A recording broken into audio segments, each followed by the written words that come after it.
Dear student, welcome to tech study online portal everything for technical student. यदि आप किसी भी टेक्निकल एग्ज़ाम या अपने सेमेस्टर एग्ज़ाम की तैयारी कर रहे हैं तो आप हमारे चैनल को सब्सक्राइब कर लीजिए, जिससे कि आपकी तैयारी और अच्छे से हो सके। आज का जो वीडियो है हमारा वह हिंदी सेक्शन से संबंधित है।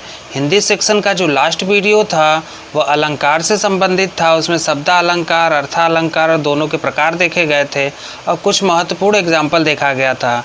आज का जो हमारा टॉपिक है हिंदी में वह है समास, जो कि किसी भी टेक्निकल या नॉन टेक्निकल एग्ज़ाम में हिंदी सेक्शन से एक महत्वपूर्ण भूमिका निभाती है। तो आइए देखा जाए समास क्या होता है। देखिए, समास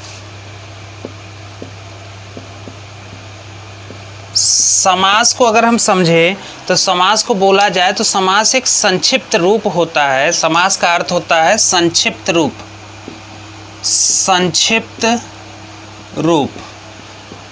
ठीक है, तो इसके डेफिनेशन अगर दिया जाए समास का, तो समास को हम लोग कह सकते हैं कि कम से कम शब्दों में अधिक से अधिक अर्थ को प्रकट करना समास कहलाता है। समास का अगर डेफिनेशन अगर हम लोग दें अपने आम बोलचाल की भाषा में समझने के लिए, तो इसको हम कह सकते हैं कम से कम शब्दों में, कम से कम शब्दों में अधिक से अधिक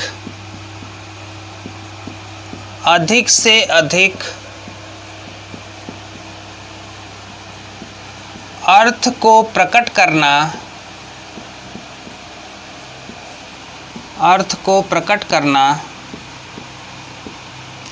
समास कहलाता है। समास कहलाता है। देखिए, समास का डेफिनेशन आपके पेपर में नहीं आएगा। चूँकि हम लोग समास पढ़ रहे हैं तो समास क्या होता है उसके बारे में जानना जरूरी है कि समास होता क्या है। उसके बाद उसके प्रकार देखेंगे और प्रकार में जितने भी प्रकार है उसके एग्जाम्पल भी देखा जाएगा। अब देखिए समास के प्रकार। समास के प्रकार, तो समास मूलतः देखिए 6 प्रकार का होता है। मूलतः 6 प्रकार का होता है। ठीक है, पहला अव्ययी भाव समास,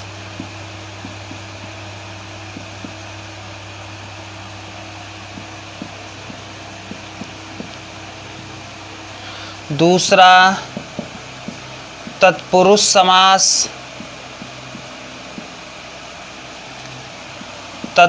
समास, तीसरा कर्मधारय समास,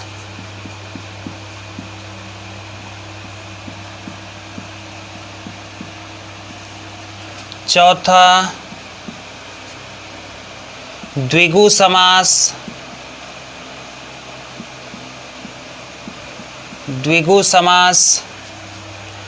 पांचवा बहुब्रीहि समास,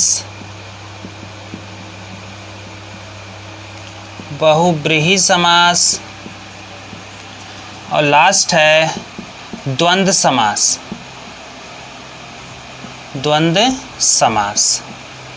ये देखिए समास के प्रकार हो गए। समास 6 प्रकार का होता है। समास पहले होता क्या है, तो समास को कह सकते हैं कि किसी भी शब्द का संक्षिप्त रूप समास कहलाता है। और या समास का अगर डेफिनेशन अगर हम शॉर्ट में देना चाहें एक लाइन में, तो कह सकते हैं कि कम से कम शब्दों में अधिक से अधिक अर्थ को प्रकट करना समास कहलाता है। अब समास के प्रकार जो समास मूलतः 6 प्रकार का होता है। पहला है अव्ययी भाव समास, दूसरा है तत्पुरुष समास, तीसरा है कर्मधारय समास, चौथा है बहुब्रीहि समास, पांचवा है आपका चौथा है द्विगु समास, पांचवा है बहुब्रीहि समास और छठा है द्वंद्व समास। तो आइए बारी बारी से देखा जाए जितने भी समास के प्रकार हैं उनका क्या विशेषता है, उनके क्या एग्जाम्पल हैं, और समास से संबंधित जो हमारे पेपर में क्वेश्चन आता है वो किस टाइप का क्वेश्चन आता है।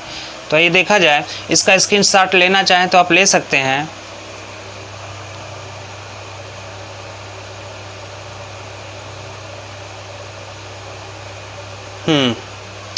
अब आइए समास को शुरू किया जाए। समास के जो प्रकार हैं उसमें बारी बारी से हर समास के प्रकार को देखा जाए, उसकी क्या विशेषता है, उसके क्या एग्जाम्पल है और किस समास को कैसे हम पहचानेंगे, पहचानने का तरीका।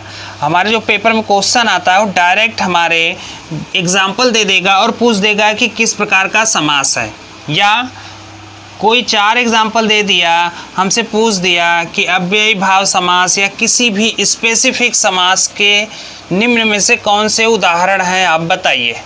ठीक है, तो आइए पहला देखा जाए अव्ययी भाव समास।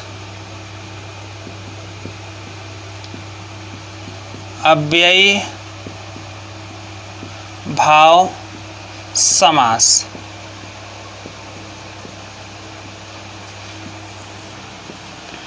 इस समास में देखिए 2 पद होंगे, प्रत्येक समास में 2 पद होता है।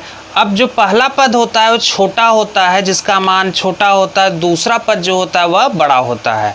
तो अर्थात इसको हम कह सकते हैं कि ऐसा समास जिसका पहला पद प्रधान हो उसे हम अव्ययी भाव समास कहते हैं, या दूसरी भाषा में कह सकते हैं कि ऐसा पद जिसका पहला पद, ऐसा शब्द जिसका पहला पद छोटा हो और दूसरा पद बड़ा हो उसे अव्ययी भाव समास कहते हैं। ठीक है, आइए देखा जाए। ऐसा समास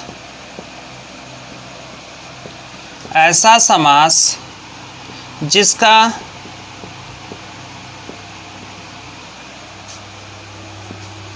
पहला पद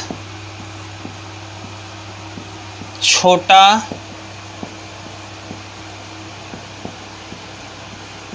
और दूसरा पद बड़ा हो, या ऐसा समास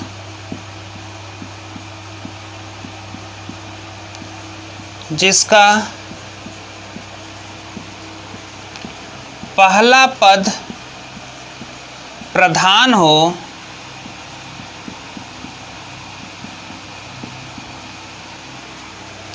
अव्ययी भाव समास कहलाता है। अव्ययी भाव समास कहलाता है। ठीक है, ऐसा शब्द ऐसा, या कह सकते हैं कि ऐसा समास जिसका पहला पद छोटा हो दूसरा पद बड़ा हो, या ऐसा समास जिसका पहला पद प्रधान हो जो मुख्य रूप से वही लीड करे, या कह सकते हैं कि ऐसा शब्द जिसका पहला पद प्रधान हो उसे हम ऐसा समास जिसका पहला पद प्रधान हो अव्ययी भाव समास कहेंगे। एग्जाम्पल देखिए।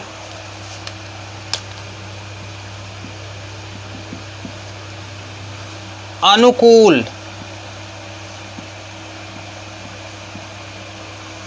अनुकूल, अनुकूल कहने का मतलब ये है कि अनुकूल का मतलब होता है मन के अनुसार, मन के अनुसार। दूसरा हो गया अनुरूप, अनुरूप, रूप के अनुसार।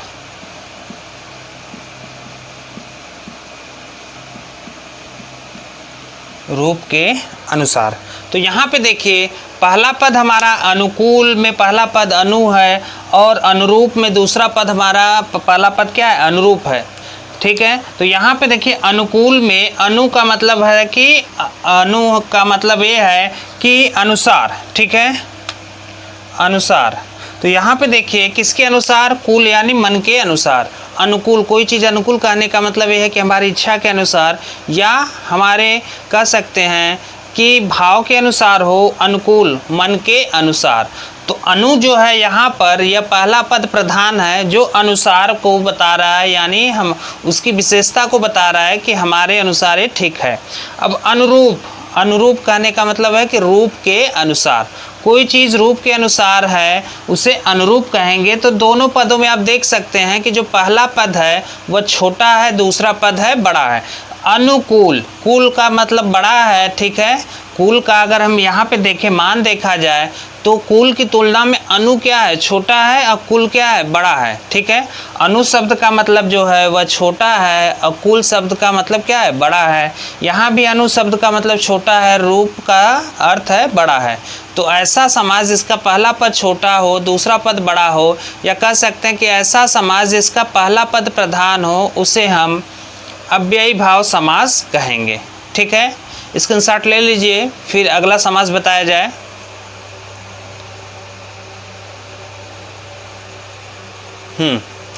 अब दूसरा देखिए, दूसरा समास वो भी इम्पॉर्टेंट है। इसमें अब देखिए पहचानने का तरीका ये है कि पहला पद आपका प्रधान हो या पहले पद को देखा जाए तो दूसरे पद की तुलना में पहला पद जो है उसका अर्थ छोटा है और दूसरे पद का अर्थ बड़ा है पहले पद की तुलना में, तो हम कह सकते हैं कि वह समास हमारा क्या होगा, अव्ययी भाव समास। तो आपका जो समास से संबंधित क्वेश्चन आता है वो एग्जाम्पल के रूप में कोई भी वर्ड दे देगा और पूछ देगा कि बताइए यह किस प्रकार का समास है। सेकंड देखिए, तत्पुरुष समास। तत्पुरुष समास, ठीक है। अब अव्ययी भाव समास और तत्पुरुष समास में समानता ये है कि दोनों एक दूसरे के विपरीत है। अव्ययी भाव समास में क्या होता था कि ऐसा समास जिसका पहला पद छोटा दूसरा पद बड़ा है, या ऐसा समास जिसका पहला पद प्रधान हो उसे अव्ययी भाव समास कहेंगे। जबकि तत्पुरुष समास इसके विपरीत है, ऐसा समास जिसका पहला पद बड़ा और दूसरा पद छोटा हो, या ऐसा समास जिसका दूसरा पद प्रधान हो उसे हम तत्पुरुष समास कहते हैं। ठीक है, तो देखिए ऐसा समास जिसका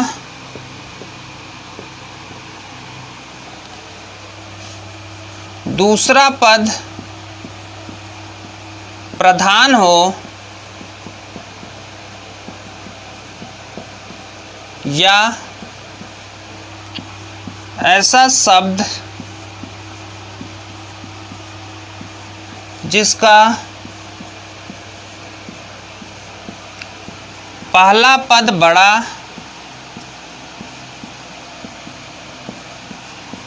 और दूसरा पद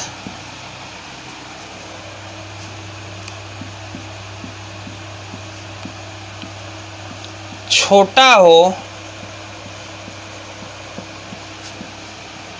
तत्पुरुष समास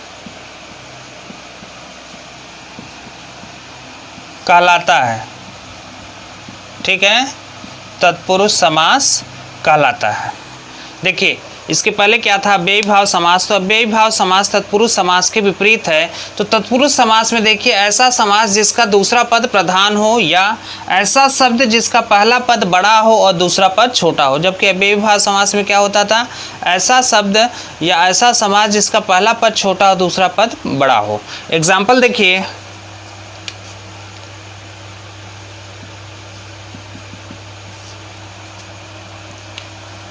शत्रुघ्न,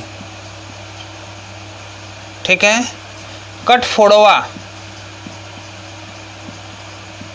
शत्रुघ्न कठफोड़वा। अब शत्रुघ्न यानी शत्रु का नाश करने वाला, शत्रु का नाश करने वाला। कठफोड़वा यानी काठ को फोड़ने वाला, काठ को फोड़ने वाला। ठीक है, अब यहाँ पे ध्यान आप दीजिए, अभी बताया गया जो हमारा तत्पुरुष समास होता है उसका पहला पद बड़ा होता है दूसरा पद छोटा होता है। तो पहला पद बड़ा है दूसरा पद छोटा है यानी दूसरा पद प्रधान है। तो यहाँ पे अगर हम शत्रुघ्न को में से शत्रु को अगर हटा दिया जाए तो घन का कोई मतलब है नहीं है। ठीक है, ऐसे कठफोड़वा में अगर कट को हटा दिया जाए तो फोड़वा का कोई मतलब नहीं है। तो अगर यहाँ पे देखा जाए तो पहला पद बड़ा है दूसरी पद की तुलना में, तो ऐसा समास जिसका पहला पद या ऐसा शब्द जिसका पहला पद बड़ा हो और दूसरा पद छोटा हो उसे हम तत्पुरुष समास कहते हैं। ठीक है, स्क्रीनशॉट ले लीजिए।